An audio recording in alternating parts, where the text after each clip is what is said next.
Өзіміз оқып бітірген консерваторияның осы киелі сахнасына 22 жылдан кейін келіп тұр екенмін. Өте қуаныштымын.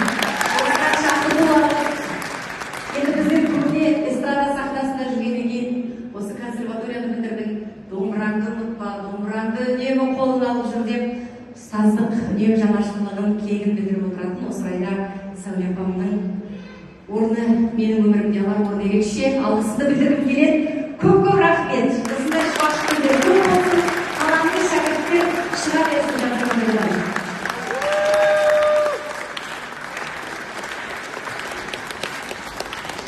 Қарақатқа қош келдіңіз.